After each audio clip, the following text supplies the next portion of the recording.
And so welcome back to another one, you guys. If you are new to the channel, my name is Andrew with Younger Toyota in Hagerstown, Maryland. For more information on our inventory, please feel free to check out the link in the description box below. So today we're in the brand new 2024 Toyota Tundra because this thing is an absolute beast. There are a couple changes for the 2024 model year as well. So ultimately in this video, we will be testing out and going over everything about this one. So having said that, what do you guys say? Let's just go ahead and jump right into it. And as always, let's start with pricing. And so there are several different configurations for the 2024 Tundra Limited. Essentially, pricing will start at $51,855 for the 4x2 double cab 6.5 foot bed, and then it can go up to $54,235 for the 4x2 Crew Max 6.5 foot bed.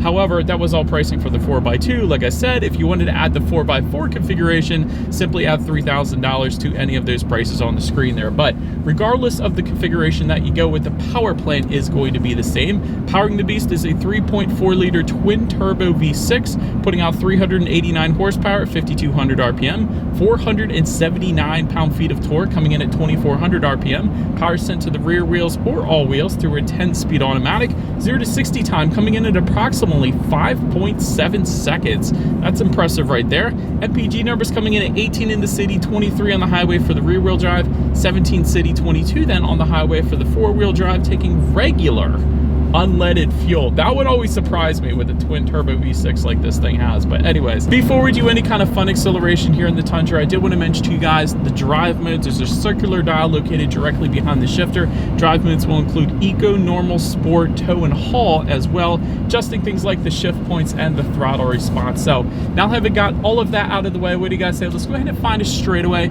Let's put the Tundra here to the test, and let's see how quickly we can get our new 2024 Tundra here up to speed. All right, here is our straightaway in 3, 2, 1, go. They're spinning, what the heck? Oh man. Yeah, there's nothing wrong with that. That is a heck of an acceleration for a full-size pickup truck. That is for sure. Oh man, that was kind of fun. The other thing is with this twin turbo V6, a lot of people may be thinking, well, how's the reliability? It's a twin turbo V6. And I did a little bit of digging into that one, and actually spoke with someone at a Lexus dealership recently as well about this particular engine, because it has actually been around for a little while. So before Lexus even dropped it in their new LS, they actually tested this particular engine for 6 years prior to that, Toyota/Lexus. So they now have it in the Lexus LS. They're putting it in the new GX as well. I think there's one other vehicle that they have it in. They have it in the Tundra here. So it has been tested, and according to the Lexus salesperson that I spoke with a couple days ago, I was asking them about this particular engine. They actually said it's been rock solid. They haven't really had anybody come in for any issues with it either. So that's pretty good to hear, in case anybody was wondering about the reliability. But as far as acceleration goes, it's a heck of an acceleration. But anyways, to go along with that acceleration, as always, braking is equally important. So up front, you will find 13.9-inch ventilated front discs. In the back, 13.6-inch ventilated rear discs. As far as that 6-0 stopping distance goes, that comes in at 131 feet. So it is a little bit on the higher side of things, but having said that, I've seen trucks with worse than that, even the 140s. So honestly, 131, that's plenty fine for what this vehicle is. I've seen 3-row SUVs come in worse than that, so absolutely no issues there. Then touching on suspension and handling, up front you're going to get an independent double wishbone type front suspension. In the back, coil spring multi-link rear suspension. There is a rear air suspension available for $650 if you wanted to go that route. There is also, though, an off-road suspension with Bilstein shocks that comes with the TRD off-road package. By the way, that package goes for roughly a little over $3,000, but that's obviously going to give you the best off-road setup. As far as ride quality goes, in our short little test drive here today at least, it's been perfectly fine. It's been perfectly fine. These roads are pretty smooth though, but honestly for a truck, I haven't had any issues there. As far as steering feel goes, it's honestly just right. It's not a super heavy weight to it, but it's not a loosey-goosey steering feel that you typically find in SUVs either. It feels just right for what the truck is. As far as cabin noise goes, you guys can tell right now I'm going 33 miles per hour. There isn't a whole lot of exterior wind or road noise really coming into the cabin whatsoever. And I did want to also mention there's an acoustic laminated front windshield that comes standard on the Limited trim, so that could be contributing to that a little bit, deadening some of the exterior wind noise. So definitely don't mind that. And then as far as visibility goes, I honestly can see perfectly fine out the back, so you're 100% not going to have any issues with that either. But That pretty much rounds out the performance segment of this review, you guys. Let's now go ahead and take a look at the exterior of our brand new 2024 Toyota Tundra. All right, so here she is, you guys, the new 2024 Toyota Tundra, finished in magnetic gray metallic. In case you were curious of the exact exterior color name that we had on this one here today. But as always, let's go ahead and start with where the Tundra is made. Taking a look at the VIN, first character is the number 5, indicating that the Tundra is built and assembled here in the US, specifically Texas, in case you were curious. But let's go ahead and start up front. All black front grille will come standard on the limited trim level. Satin chrome surrounds also coming standard as well. You got that Tundra lettering found on the bottom portion of the rear bumper. We actually get up a little bit closer so you guys can actually see that part. So that is there as well. LED headlights with LED daytime running lights do come standard, of course. You get the automatic feature as well, along with automatic high beams. So if you have your high beams on at night and it senses the vehicle coming in the opposite direction, it's going to automatically dim them back to low beams, and when that vehicle is gone, it's going to automatically bounce it back up to high beams for you there. So very convenient feature there. And of course, to the bottom there, found kind of just below the front grille, you're going to find LED fog lights, which, by the way, also comes standard on the Limited. So you got to love that. So anyways, that pretty much rounds out the front end. Let's now go ahead and make our way to the side. All right, so now since we are around to the side of this one on this beautiful cold morning here in Western Maryland, gloss black A-pillar does come standard. Gonna find some chrome beltline molding. You got the chrome Limited badging found on the rear doors there. That definitely looks good. Got the chrome Tundra badging found on the front doors. So a lot of chrome accents there because you got chrome door handles as well. Gray painted fender surrounds. That's one of the unique features kind of the limited trim level Tundra specifically. Can't tell as much because we have a magnetic gray exterior, but even if you were to go with a white exterior or a black, there's still going to be gray fender surrounds. So I did want to mention that as well. Taking a look at the side mirrors, power adjustable side mirrors do come standard. They will be body colored, they will be heated, auto dimming, integrated turn signals, power folding with the reverse gear tilt down feature. So quite a bit going on with this side mirror specifically for the limited trim. So I definitely like that. Then take a look down at the wheel setup. 20-inch machine finished bicolor aluminum alloys do come standard. That is what you guys are looking at, and I think they definitely look good down there. But that pretty much rounds out the side profile. Let's now go ahead and make our way to the back. And so now, since we are around to the back of this one, body colored tailgate spoiler does come standard. Chrome tailgate handle, yet again with the chrome accents back there. Got the Tundra lettering spelled out horizontally, of course. LED tail lights do come standard. That's definitely a cool look to them as well. LED center high mount stop lamp as well. You got some satin chrome accents found on that rear bumper down below there. And we do have the tow hitch down there, and of course the connectors right by the license plate there to the left. But as far as max towing capacity for the Limited, at least, that comes in 11,400 pounds, in case you were curious. And just below it all, you guys can see it there, there is a single exhaust outlet tucked away underneath on the driver's side there. So I did want to also mention there is a TRD exhaust available. Doesn't come standard, but it's there for you if you want it. But having said that, I do believe you guys know what we have to do next here. As always, here is that exhaust clip.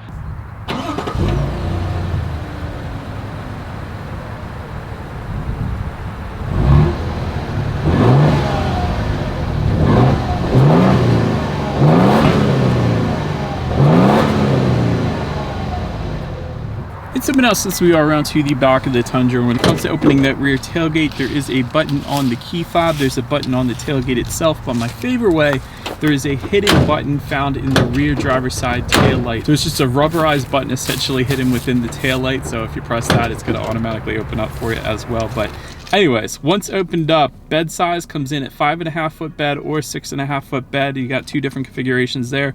Top payload capacity comes in at 1,740 pounds, in case you were curious. There's a deck rail system with 4 adjustable tie-down cleats. There's an aluminum reinforced composite bed. I love that because some of the full-size trucks, some of the competition don't give you that reinforced composite bed. Some of them just give you the steel bed. So I don't know, I'm just saying. And there is some integrated cargo lighting available back there as well if you wanted it. But then make your way up to the rear legroom. That comes in at 33.3 inches for the double cab, 41.6 inches for the crew cab. That is luxury-like for sure. That's a ton of space. For reference, I'm even 6 feet tall. This is how much space I have back there. And of course, in typical truck fashion, there are 60/40 flip-up bench seats. So if you needed to store some tools or really anything under there, there's actually a good bit of storage underneath of those rear seats. So I was a big fan of that.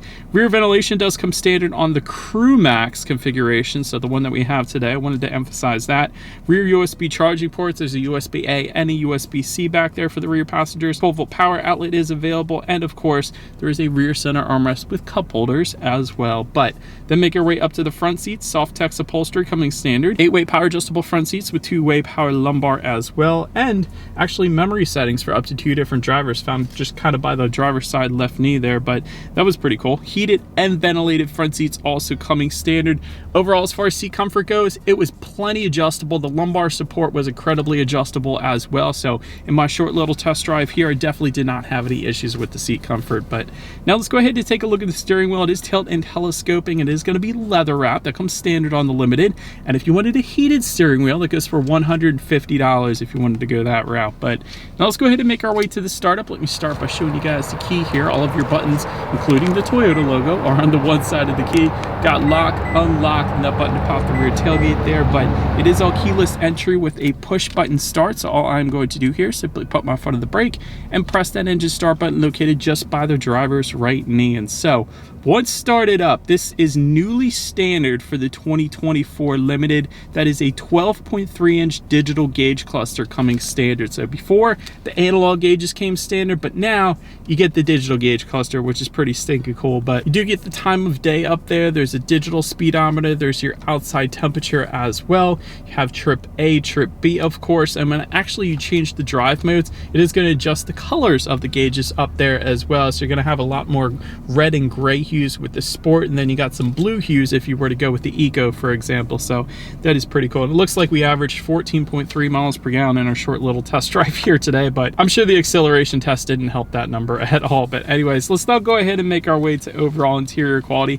Panoramic roof goes for $1,350. We unfortunately don't have that one with us here today. LED interior lighting does come standard. I love that. Overhead sunglass holder also coming standard. Auto dimming rear view mirror with home link controls for up to 3 different garage doors coming standard. Love that. Dual zone climate control, a leather wrap shift knob down there. Wireless phone charger is going to be available, although it doesn't come standard on the Limited, unfortunately. Just beside the shifter, you do have a ton of storage there. You got a couple cup holders within the center armrest. There is a massive amount of space in there. You got a couple USB charging ports in there as well. So overall, there is a lot of space that can be found within the Tundra. I certainly wouldn't call it a luxury interior, but it's definitely got a lot going on in here. But now let's go ahead and take a look at this absolutely massive infotainment screen. It is a 14-inch color touchscreen display. Bluetooth and audio streaming, of course, coming standard, but wireless Android Auto, Apple CarPlay. So a lot of other competition use the wired connectivity still, but with Toyota specifically lately, they've been all going wireless. So you gotta love that. No pesky wires up front. Can, of course, check out your driving statistics up there as well, along with your radio information. And so when it comes to the sound systems, 9 speakers does come standard across the board. However, there is a 12-speaker JBL sound system that goes for only $565. It's honestly not that much for an optional sound system. Usually the name brand sound systems run you a couple $1,000s, if not more. So $565, that's not that bad. We do have that with us here today. So what do you guys say? Let's go ahead and turn on the radio, see what we got playing today, and let's test out the clarity of this one.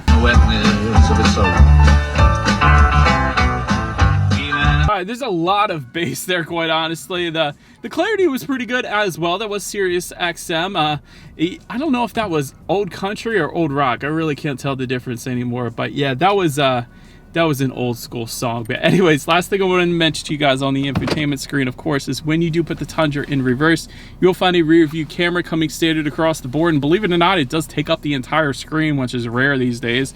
Also, panoramic view monitor there to the right. You gotta love that as well, giving you that bird's eye view, letting you know what is completely all around you, which is always going to lead us into safety. And so here's one of the best selling points of the Tundra compared to the competition. IIHS Top Safety Pick Plus, which is the very highest designation given by IIHS. So that pretty much says it all right there. But you know who's not an IIHS Top Safety Pick Plus? The F-150, the Silverado, the Ram 1500. They all cannot claim that. But the Tundra can. So this very well may be the safest full-size pickup truck available today. But front side curtain airbags do come standard, driver and passenger knee airbags as well. In the back, you're going to have latch, aka lower anchors to tethers for children for the rear car seats, rear child door locks, tire pressure monitoring system, but also coming standard, Toyota Safety Sense 2.5. That gives you a pre-collision system with pedestrian detection, dynamic radar cruise control, lane departure alert with steering assist, lane tracing assist, road sign assist, a blind spot monitoring system with rear cross traffic alert, and front and rear parking sensors with automatic braking as well. So overall, when it comes to my final thoughts here, powerful twin turbo V6, 0 to 60 in 5.7. That is nothing to be ashamed of. That is dang good, honestly. And I do remember driving the V8 Tundras before. They were fun to drive as well, but this twin turbo V6, it is definitely got a ton of power to it. But safest full-size pickup available, like I said, that's definitely a big selling point for this one.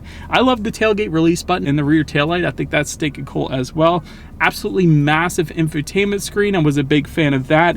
And of course, you have the Toyota reliability reputation as well. And like I said earlier, a lot of people will question the twin turbo V6, but it really comes down to the company making it, and Toyota is known for legendary reliability. And part of the reason is because they put so much R&D into their engines before they ever put them out to the public. That's why you can look this up. They tested this engine for years before they even put it in the Lexus LS or the Lexus GX or the Toyota Tundra. So I trust Toyota at this point personally, as I think most people do watching this video. That's why you're watching it. The reputation speaks for itself, of course. But anyways, let me know what you guys think of the new Tundra in the comment section below. That is about it for this one, you guys. Thank you so much for watching. Feel free to follow me on social media at the bottom of the screen if you want to see different spy shots of these vehicles before they actually get to YouTube. Be sure to hit the subscribe and the bell notification button if you're into new car reviews, because that is what we do here on this channel after all. Do appreciate you guys watching more than you know, and I will see you guys all in the next video.